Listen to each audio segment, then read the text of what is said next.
Hola, soy Mariana.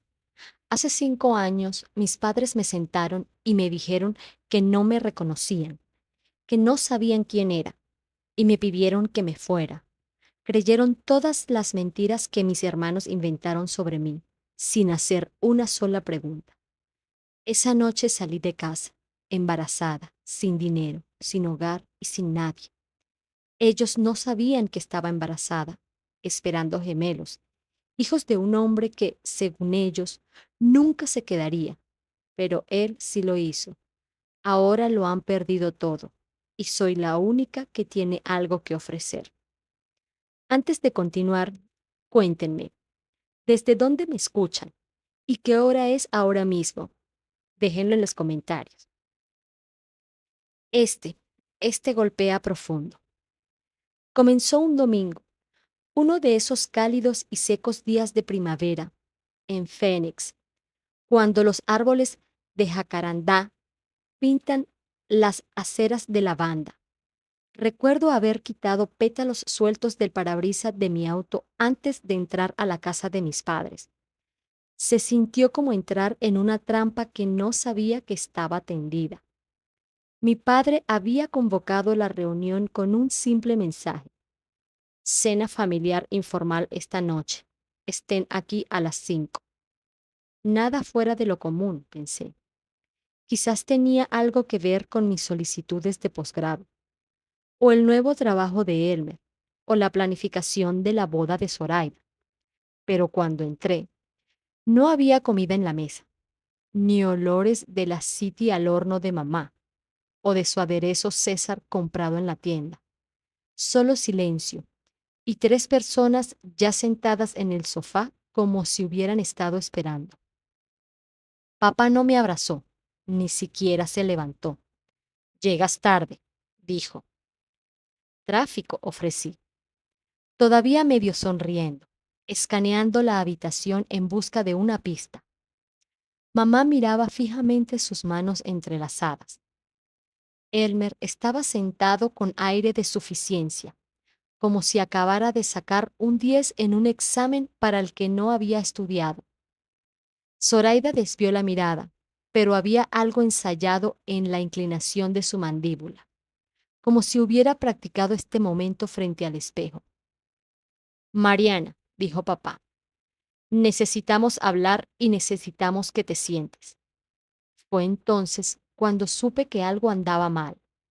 Me senté con la espalda rígida en el sillón más cercano a la ventana.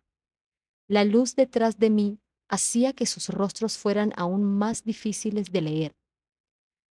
Has estado tomando dinero, dijo M, saltándose cualquier preámbulo, de la cuenta de jubilación de mamá y papá.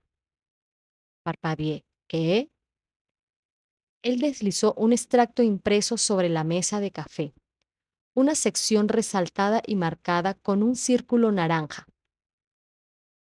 Un retiro que yo no comencé. Pero papá levantó una mano. Zoraida intervino como si no pudiera esperar más. Y ha estado viendo a este tipo casado, ya sabes, el que trabaja en Banner Hospital. También intentó acostarse con mi prometido. Él me lo contó todo. No podía respirar. Mis manos apretaron la tela de mis jeans. ¿Hablaban en serio ahora mismo? Los miré a ella y a todos. ¿Creen que tocaría a tu prometido y robaría a nuestros padres? No mientas, Mariana, dijo mamá suavemente, con los ojos aún bajos. Has cambiado. No reconocemos en quién te has convertido. Nadie me preguntó, dije más fuerte de lo que pretendía. Simplemente están sentados aquí lanzando acusaciones como si fueran hechos. Suficiente, dijo papá. Tuvimos una larga conversación. Hemos tomado una decisión. Luego vino la frase que hizo que el suelo se agrietara bajo mis pies. Te estamos eliminando del fideicomiso familiar. Y creemos que es mejor que te vayas esta noche. irme esta noche? Miré alrededor de la habitación, a las paredes, con nuestras fotos familiares, al lugar donde solía acurrucarme a leer junto a la chimenea. Ya no se sentía como mi hogar, se sentía como si fuera una extraña. No podían esperar a olvidarme. Tienes una hora, dijo Elmer. ¿Una hora? Susurré. Ya empacamos una maleta, añadió Zoraida. Está en el pasillo. Me puse de pie, sintiéndome como si estuviera flotando fuera de mi cuerpo. Pasé junto a ellos, junto a mi madre, que no me miró, junto a Elmer y Zoraida, que sonreían con suficiencia como si fuera una actuación bien ejecutada. Al salir, alcancé a mi papá junto al cubo de basura en el garaje. Estaba tirando algo. Mi viejo álbum de fotos familiar. ¿En serio? Pregunté. Él se encogió de hombros. Supuse que no lo necesitarías a donde vas. No lloré, no entonces. Mis piernas me llevaron al auto. Conduje sin rumbo, con los dedos temblorosos en el volante. Terminé en un motel de Van Buren Road, uno de esos lugares donde las cortinas se cierran del todo y la unidad de aire acondicionado zumba como si intentara escapar de la pared. Me senté en el borde de la cama durante mucho tiempo, sin lágrimas, solo silencio. Entonces lo sentí, profundo en mi estómago, una punzada, no dolor exactamente, sino un peso que no había notado antes. Había faltado a mi periodo. Me levanté, tomé mi bolso y caminé 2 cuadras hasta una gasolinera. Compré la prueba. De vuelta en la habitación, bajo la luz amarilla del baño, observé cómo aparecían 2 líneas. 2. Positivo. No grité, no lloré. Solo me quedé mirando al espejo, mi reflejo. No estás sola, dije en voz alta. Y luego, casi sin pensar, susurré a la pequeña vida dentro de mí. Fuiste la única verdad que no pudieron borrar.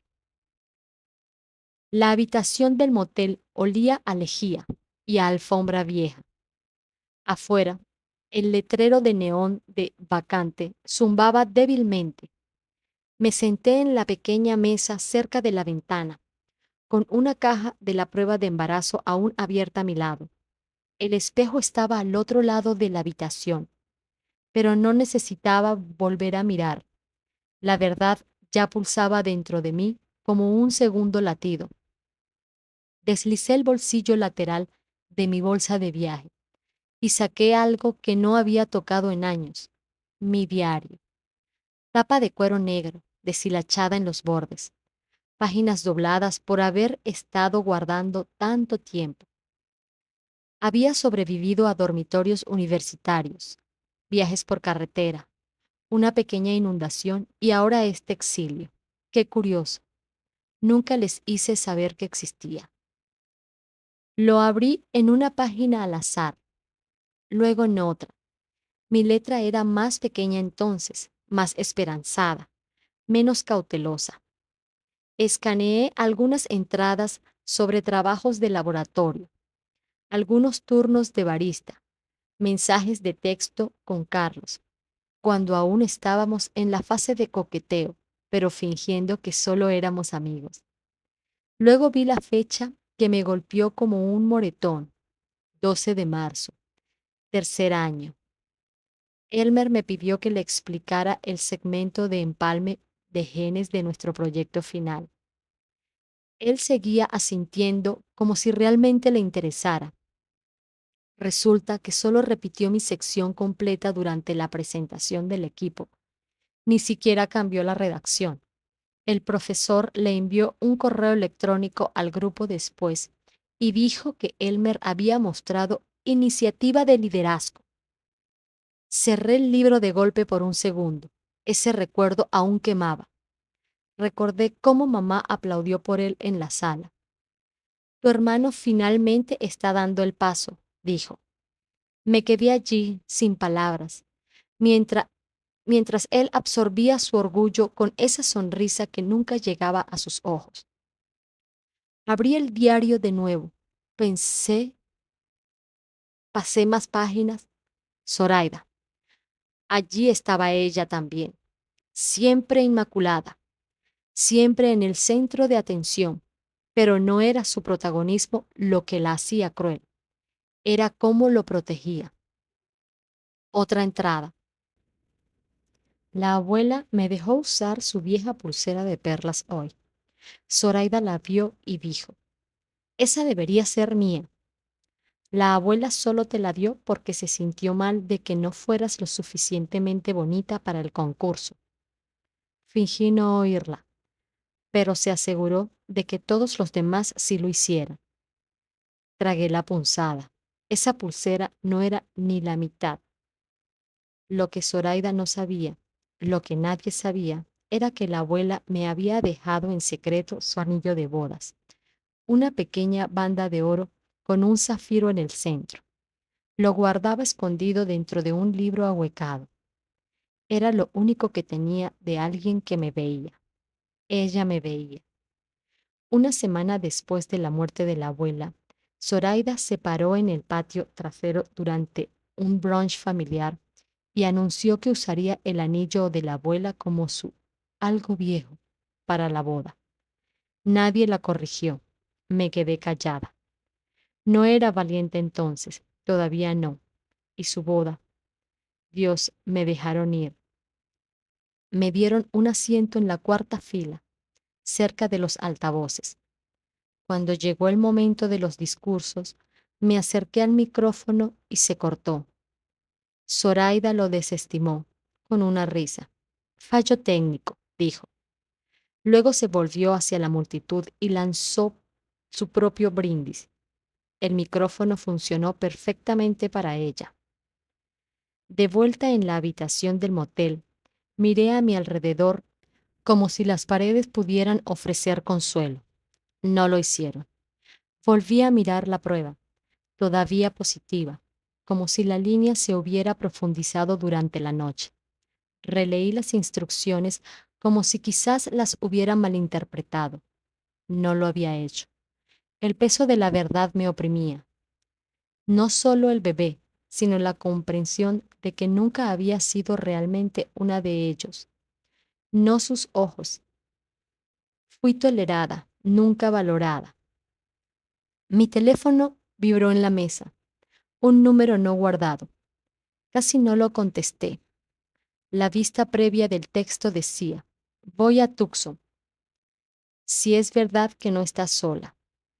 Carlos. Ni siquiera se lo había dicho. Todavía no. Pero de alguna manera él lo sabía. O quizás siempre lo había sentido. Y por primera vez desde que me echaron, algo dentro de mí dejó de temblar. El hombre que todavía me miraba con amabilidad. No supe cuánto tiempo estuve allí después de leer el mensaje de Carlos, solo mirando la pantalla como si pudiera cambiar. La habitación del motel se sentía demasiado pequeña para el cambio que ocurría en mi pecho. La ventana estaba abierta unos centímetros, dejando entrar el aire seco de Arizona y el zumbido distante del tráfico. El silencio a mi alrededor era denso, pero ya no estaba completamente sola. Hubo un golpe, no fuerte, como un ritmo constante y familiar. Me congelé, con el teléfono aún en la mano. Luego crucé la habitación y abrí la puerta. Él se veía igual, pero también como si hubiera pasado por algo propio. Carlos estaba allí, con una camisa gris, las mangas enrolladas lo suficiente como para mostrar las leves marcas del bronceado en sus brazos. Sus ojos se encontraron con los míos suavemente, sin buscar una explicación o una actuación. Solo presencia. ¿Estás bien?, preguntó. No pude encontrar las palabras, no al principio, así que retrocedí y él entró. No nos abrazamos, no lloramos. No hubo ese tipo de drama. Él solo se sentó en la silla cerca de la ventana mientras yo me posaba en el borde de la cama como alguien que visita la casa de un extraño. El silencio se extendió entre nosotros, no incómodo, sino pesado. Con todo lo no dicho, finalmente susurré. No esperaba que vinieras. No respondió de inmediato. En cambio miró la pequeña mesa junto a la cama, donde la prueba de embarazo aún estaba junto a una botella de agua vacía. No señaló, no preguntó, solo dijo, ¿quieres salir de aquí un rato? Asentí. Condujimos en su camioneta, una Ford vieja, del tipo que vibra lo suficiente como para que posponer la conversación sea fácil. Se estacionó afuera de un pequeño restaurante con cabinas de vinilo agrietado y ventanas que no habían sido lavadas correctamente en años. El tipo de lugar donde a nadie le importaba quién eras mientras pagaras en efectivo y dieras una propina decente. No, nos sentamos en una cabina junto a la ventana.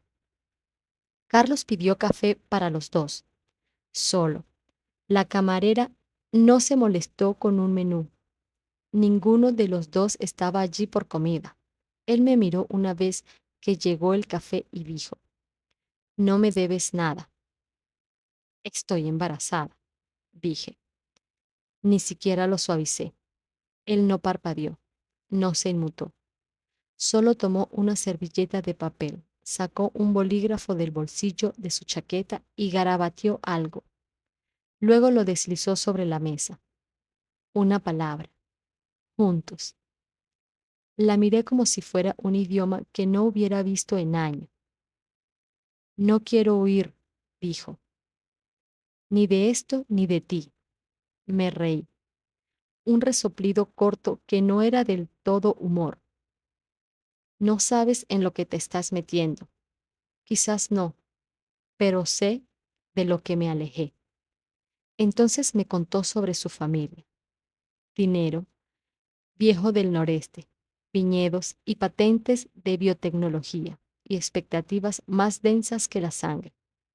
Querían que se casara con la chica adecuada, invirtiera en los proyectos correctos, dijera las cosas correctas en la gala correcta.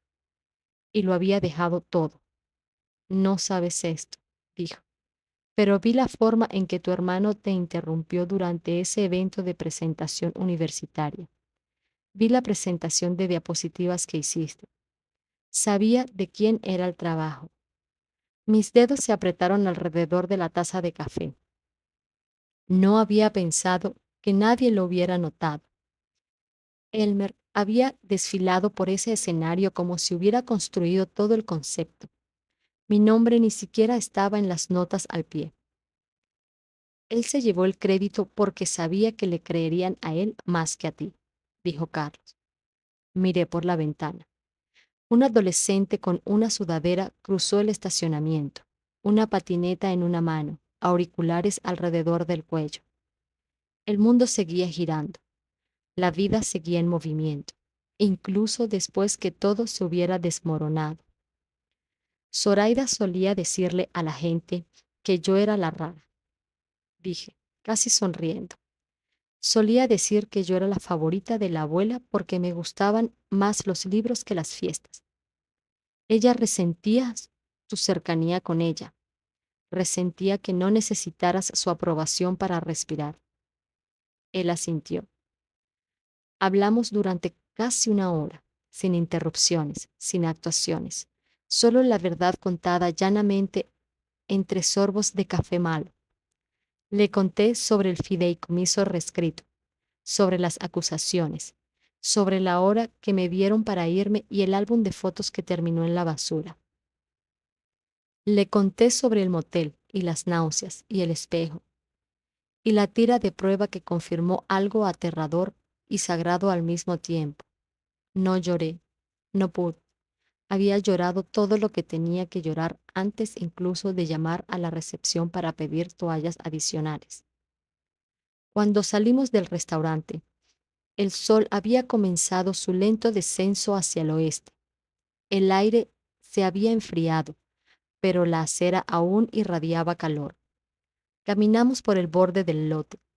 donde el pavimento se abría a la maleza del desierto, cactus altos y estoicos, como testigos silenciosos. Él no apresuró el silencio, lo dejó extenderse. Luego me tomó de la mano.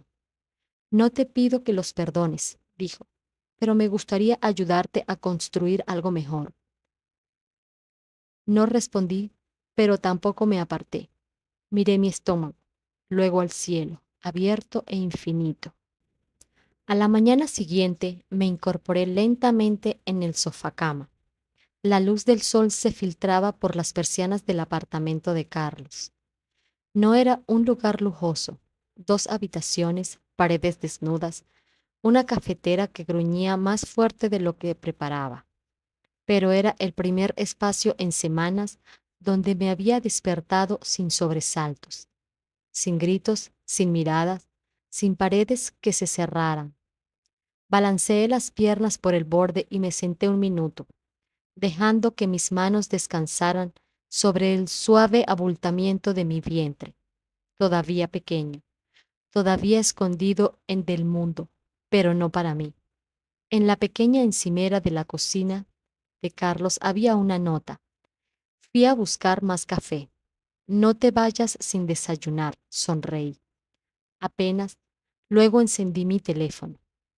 Decenas de notificaciones no leídas parpadeaban en las aplicaciones que debería haber eliminado semanas atrás. El Instagram de mi hermana. Otra fiesta. Otra sonrisa falsa. Mi hermano etiquetándose en la casa de nuestros padres con la leyenda: los domingos son para la familia. Ni siquiera me había dado cuenta de que era domingo. Abrí mis contactos. Mi pulgar dudó un latido demasiado largo antes de tocar eliminar contacto. ¿Estás segura?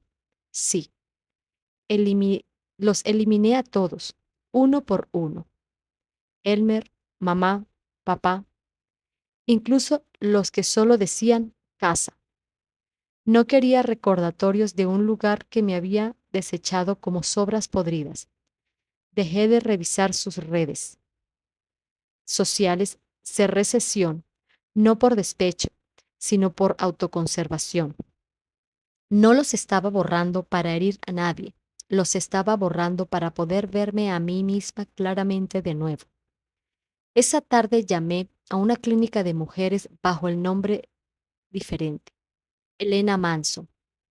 No fue el primer nombre en el que pensé, pero me vino fácilmente. Elena sonaba como alguien a quien nadie buscaría, alguien a quien nadie había borrado. Pagué en efectivo. Me senté en la sala de espera entre una adolescente masticando su manga y una mujer de edad de mi madre, que parecía no haber comido desde el jueves. La enfermera no hizo muchas preguntas, solo tomó mis signos vitales, programó una cita de seguimiento y me entregó una impresión sobre nutrición prenatal con una sonrisa que no se sentía ensayada, sin seguro familiar, sin contacto de emergencia, solo yo, un portapapeles y una promesa silenciosa de que resolvería esto. No solo llevaba un hijo, llevaba un futuro que nadie más daría forma esta vez. Más tarde esa semana, pasé horas en la biblioteca del centro de Phoenix.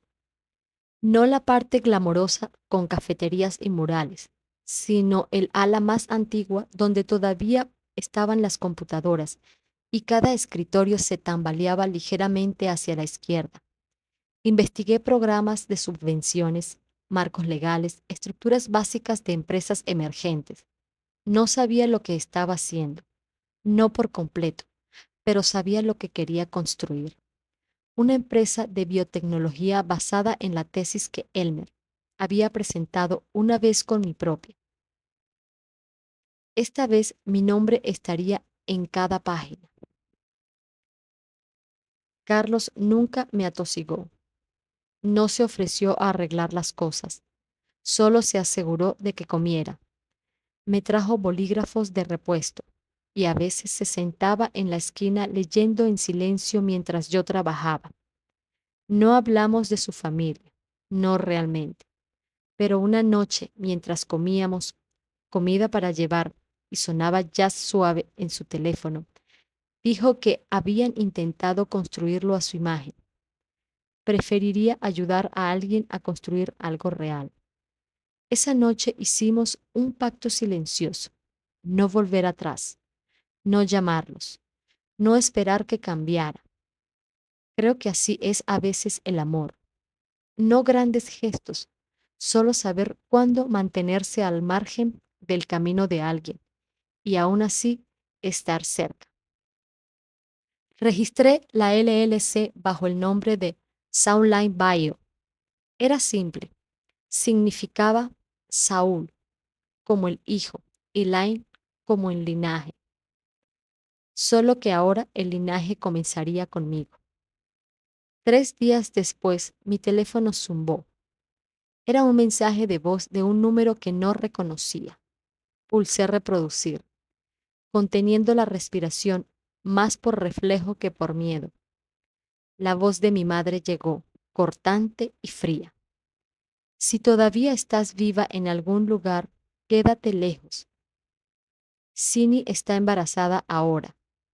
No necesitamos tu drama. Eso fue todo. Sin saludo, sin despedida. No lloré. Guardé el mensaje de voz y lo archivé en una carpeta etiquetada como prueba. No para uso legal, solo para recordarme a mí misma, para que dentro de unos años, si alguna vez dudaba si haberme ido había sido lo correcto, pudiera reproducirlo una vez y recordar exactamente lo que había dejado atrás.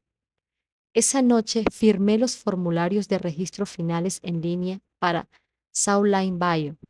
No era venganza, era renacimiento.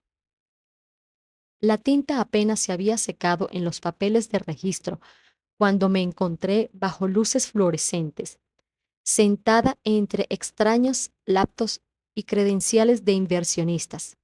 El espacio de coworking era moderno, todo concreto, pulido y madera reciclada, lleno de energía de startups, ruidoso, cafeinado, confiado. No encajaba del todo, todavía no, pero me presenté de todos modos. Había tomado prestado un vestido azul marino que todavía me quedaba bien en el vientre y me había recogido el cabello en un moño bajo, esperando que la fuerza tranquila detrás de mis palabras hablara más fuerte que la forma de mi cuerpo. La presentación salió bien, concisa, clara, ensayada. Había practicado en el espejo, en sueños, en los cubículos del baño entre episodios de náuseas. Había escrito y reescrito cada línea de la hoja de ruta del producto. Mis números no solo eran buenos, eran herméticos, pero solo bastó una frase para echarlo todo a perder. Un hombre mayor, de cabello gris pulcro, con un blazer a medida y una etiqueta de asesor cuidadosamente prendida a su cuello, inclinó la cabeza después de que terminé de hablar. Luego, con una sonrisa que no le llegaba a los ojos, dijo: impresionante currículum, pero ya hemos tenido suficientes fundadoras solteras y embarazadas tratando de demostrar algo. La sala no se rió. No era necesario. Nadie me defendió tampoco.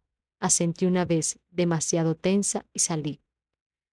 Afuera el sol de Arizona se había suavizado hasta volverse dorado, pero mis pulmones ardían por dentro. No me permití llorar, todavía no. Me presioné la mano sobre el lugar justo debajo de mis costillas, el lugar donde vivía un segundo latido, y me dije: sigue caminando. Llegué hasta la parada de autobús antes de que las náuseas ganaran. Inclinada cerca de un cubo de basura, vomité hasta que mi garganta estuvo áspera. Alguien detrás de mí, una mujer con una blusa almidonada y un perfume con un tufo a juicio, chasqueó la lengua y murmuró: las chicas así no deberían reproducirse. No me lo dijo a mí, no era necesario. Encontré la cafetería más cercana, me deslicé en el baño y cerré la puerta del cubículo. Lo único sólido en lo que apoyarse era la frialdad del tanque de agua del inodoro. No sollocé. Fue peor que eso. Lágrimas silenciosas, tan quietas que apenas las noté hasta que sentí el sabor a sal. Mis manos temblaron al meter la mano en mi billetera. Escondida detrás de una tarjeta que nunca usaba, estaba la foto que guardaba sin razón que pudiera explicar. La abuela y yo. Junior en la boda de Zoraida. Ambas reíamos, capturadas a media sonrisa. Ese día yo llevaba un vestido verde azulado. Ella llevaba lavanda. Miré más de cerca. Siempre miraba su cara, pero esta vez vi mi propia mano en la suya. Un momento que había olvidado. Su palma se metió algo en la mía. Un anillo, no cualquier anillo, el suyo. El que llevaba cuando se casó con el abuelo. El que me dijo que sería mío algún día. Porque tú ves a la gente por lo que son, no por lo que quieren de ti. Pero en la lectura del testamento fue Zoraida quien apareció llevándolo, tan engreída como siempre. La abuela dijo que le pertenecía a la primera hija en casarse. Había anunciado, y nadie la cuestionó. Nadie me miró. Nunca dije nada. Había dejado vivir la mentira porque en aquel entonces todavía pensaba que mantener la pieza significaba mantener a la familia. Doblé la foto y la guardé de nuevo en mi billetera como si fuera una armadura. Cuando salí de nuevo, el cielo era de un malva anaranjado. Las luces de la calle parpadeaban, cobrando vida una por una. Caminé sin rumbo, dejando que la ciudad me llevara. Para cuando llegué a la parte más tranquila del centro, encontré un barco cerca de una fuente seca. Me senté, abrí mi cuaderno y escribí. No a mis padres, no a Elmer o Zoraida. Escribí a la gente que aún no había conocido, a los que quizá apoyarían a Sauerland Bio. Les hablé de ciencia, sí, pero también les hablé del tipo de fundadora en la que me estaba convirtiendo. No encontrarán a alguien más implacable, escribí, que una mujer que construyó todo después de que le dijeran que no era nada. No lo firmé con estilo, solo con mi nombre, Mariana Sloan. Esa noche regresé a casa con los pies hinchados y un calambre en la parte baja de la espalda, pero ya no me sentía pequeña, me sentía encendida, no como fuego, sino como la brasa que crees que se ha enfriado hasta que vuelve a brillar en la oscuridad. Esa mañana me desperté antes del sol. Algo en mí había cambiado, no drásticamente, no como en una escena de película con violines que se hinchan, sino más como un endurecimiento silencioso, de esos que no se derriten cuando alguien se disculpa tarde o dice, pero somos familia. Me senté en la mesa de la esquina del espacio de trabajo compartido, con la laptop abierta y el té enfriándose a mi lado. Ajusté la fuente de mi presentación de nuevo, no porque lo necesitara, sino porque quería que se sintiera intencional, deliberado. Cada diapositiva contaba con dos historias, la ciencia y la superviviente. Cuando añadí la última línea, fundada por Mariana Sloan, PhD en curso, porque ser una carrera no significa que desaparezcas, no dudé en hacer clic en guardar. Esa noche la exhibición virtual de startups dio inicio. 100 fundadores esperanzados en cuadros en una pantalla, decenas de jueces silenciados. Carlos se sentó justo fuera de mi encuadre, no ofreciéndome ayuda, solo una presencia constante. Esperé mi turno. Cuando mi rostro llenó la ventana principal y comencé a presentar, no empecé con el trauma, empecé con datos, precisos, con visión de futuro, limpios. Luego conté el porqué. Construí esto no a pesar de lo que perdí, sino a causa de ello. Diapositiva por diapositiva, tracé una visión para el tipo de producto biotecnológico que podría cambiar silenciosamente la vida de las mujeres. Detección temprana de hormonas de bajo costo para clínicas desatendidas. El chat zumbaba. Reacciones, preguntas. Luego, un juez se inclinó hacia adelante. Parecía apenas mayor que yo. Traje elegante, sonrisa más aguda. Espera, dijo. Sloan, como Zoraida Sloan de Phoenix Gala Foundation. Mi mandíbula no se apretó, no parpadeé. No, dije con calma. No tengo una hermana. El silencio duró lo suficiente. Luego el chat estalló. ¡Wow! Acaba de... Maldita sea. El mensaje de texto de Carlos llegó un instante después. Ese fue un momento mic drop. Cerré la llamada 5 minutos después con un asentimiento cortés y un gracias. Más tarde esa noche pedimos pad thai barato y lo comimos directamente de los cartones en el balcón de nuestro lugar compartido. Las luces de la ciudad brillaban como siempre lo hacen, cuando estás un poco cansado y un poco orgulloso. Entonces Carlos se volvió a mi lado. Hay algo que necesito decirte, dijo. Dejé el tenedor. Mi madre es amiga de alguien de tu familia, tu tía, creo. Fueron a la escuela juntas. Todavía hablan. Se me secó la boca. La tía Regina asintió. Ella fue quien le contó a mi madre sobre todo el lío contigo, antes de que yo supiera nada de esto. ¿Y no pensaste en mencionarlo? No quería perderte. Fue una respuesta estúpida, honesta, quizá, pero aún así estúpida.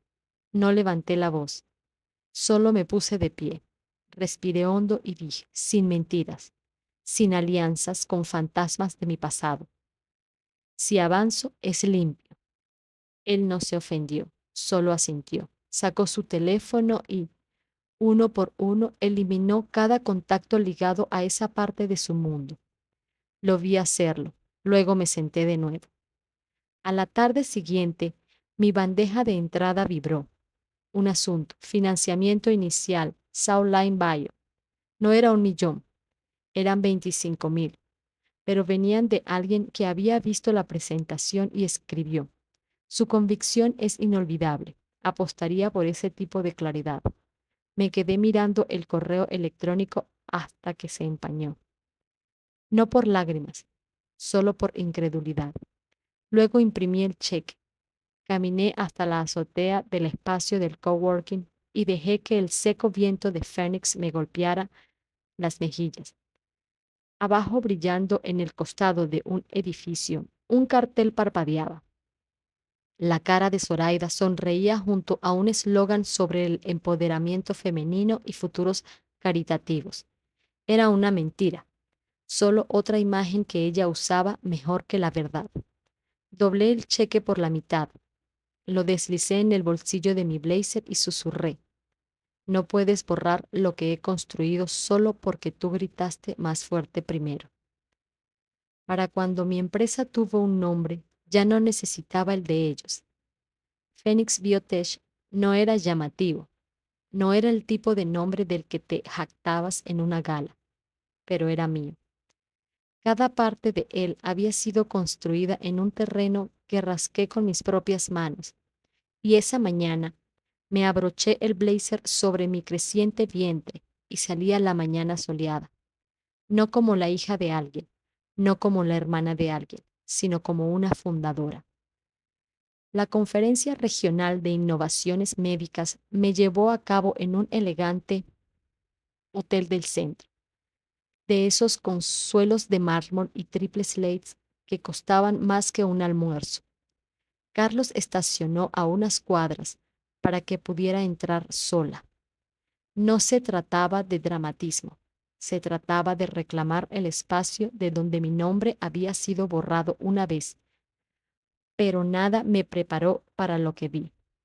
Justo fuera del salón principal de la conferencia había un banner de 10 pies de alto, impreso en seda y perfectamente iluminado, que decía: Mujeres liderando el futuro de la salud, patrocinado por la Fundación Zoraida Sloan. Y justo allí, al frente y al centro, estaba el rostro de Zoraida, la cabeza ligeramente inclinada, los ojos modestos, los brazos cruzados, como si supiera exactamente cómo posar para el legado.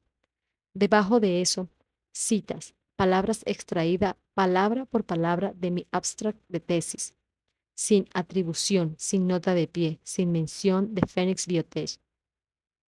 Me quedé quieta el tiempo suficiente para que alguien pasara a mi lado y murmurara: ¿Estás bien? No lo estaba, pero asentí. El moderador llamó el siguiente nombre al micrófono: el mío.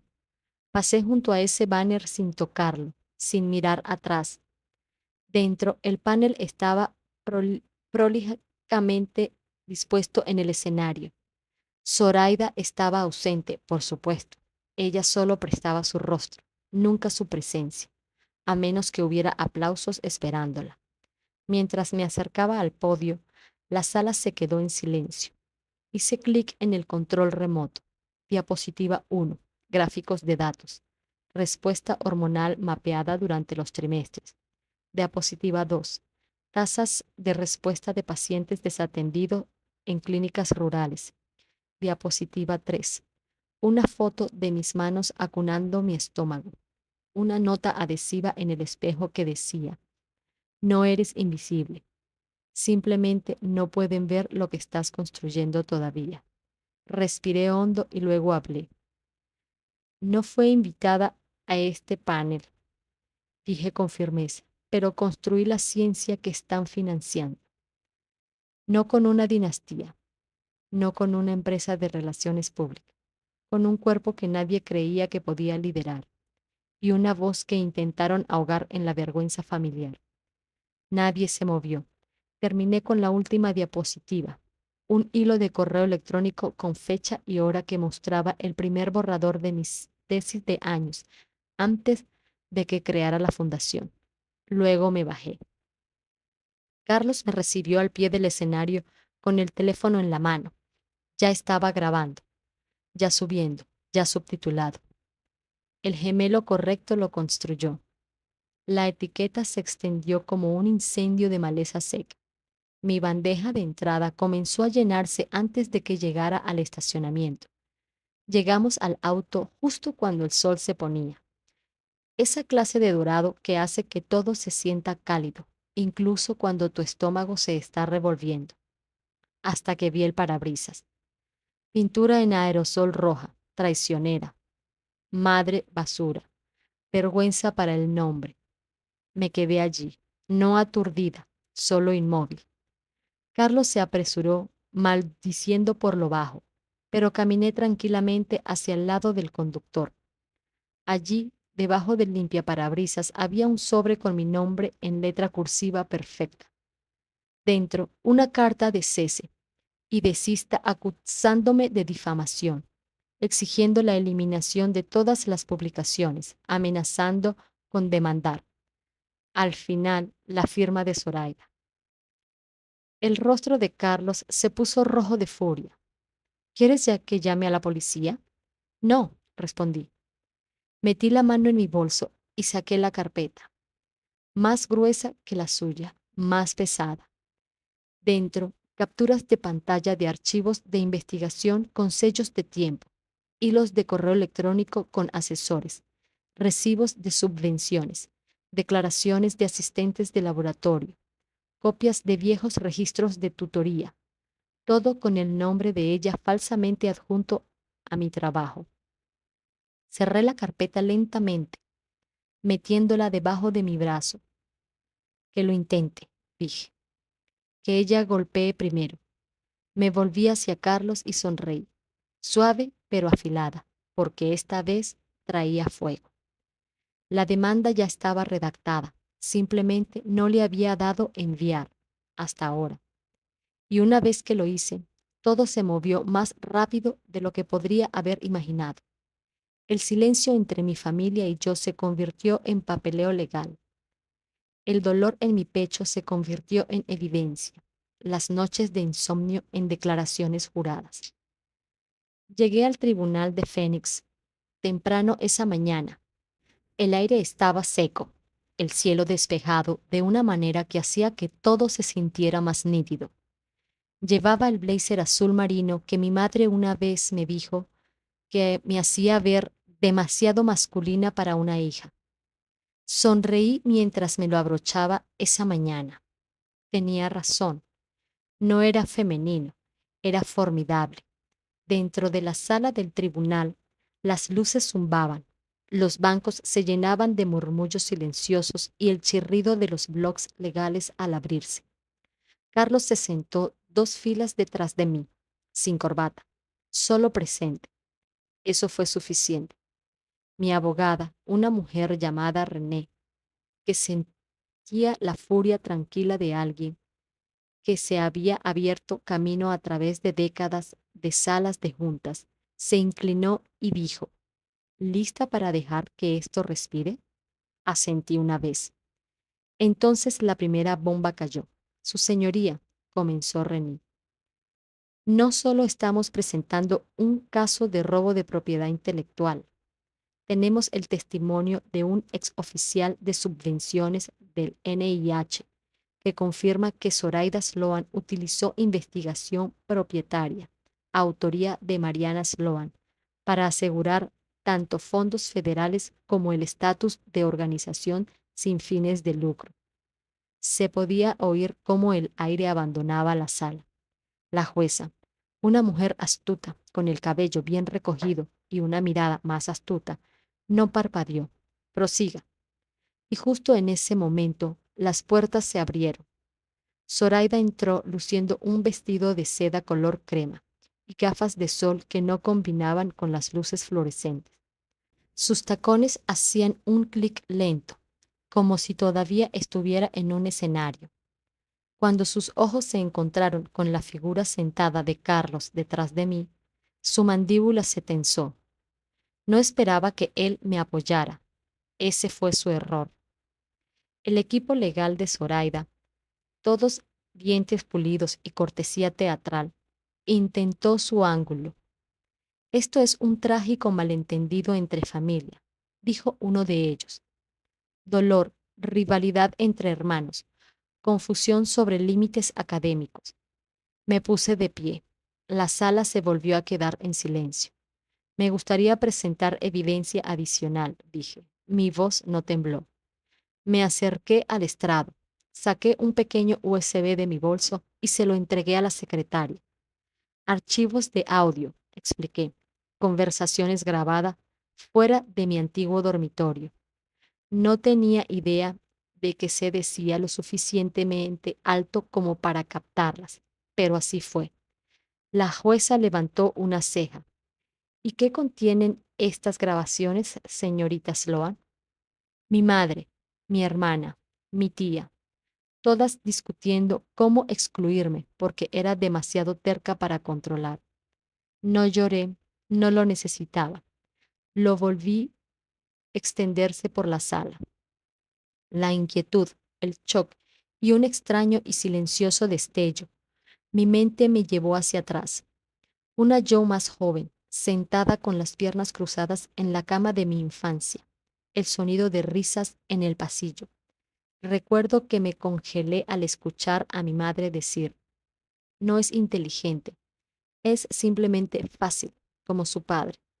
Esa noche me había acurrucado en la forma más pequeña que pude, pero aquí, en esta sala, me mantuve erguida.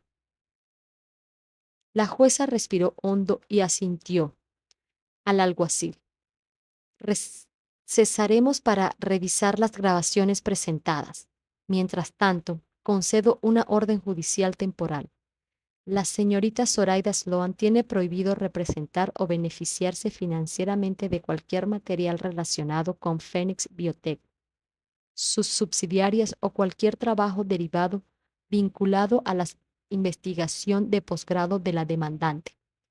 Ahí estaba. No aplausos, ni vítores, solo silencio, que en un tribunal es tan ruidoso como la justicia misma. Mientras la multitud salía, Zoraida buscaba a alguien, a cualquiera, para salir con ella. Nuestros padres estaban sentados al lado opuesto de la sala.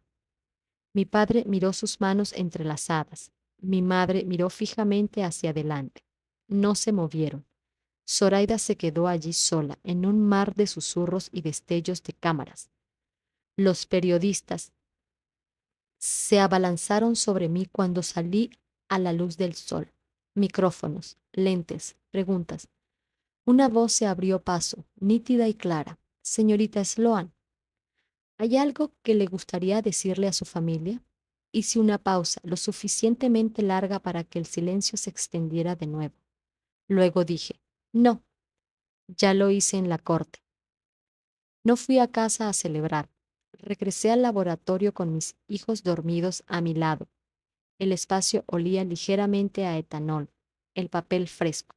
Las luces del techo estaban atenuadas, salvo la lámpara de escritorio junto a la estación de cultivo. Leo y Leora yacían acurrucados en mantas y luego que guardaba debajo de mi banco, sus suaves respiraciones subiendo al ritmo. Un pequeño pie se había escapado, colgando del borde de un cojín. Con suavidad, lo metí de nuevo bajo el edredón y besé la coronilla de la cabeza de Leora.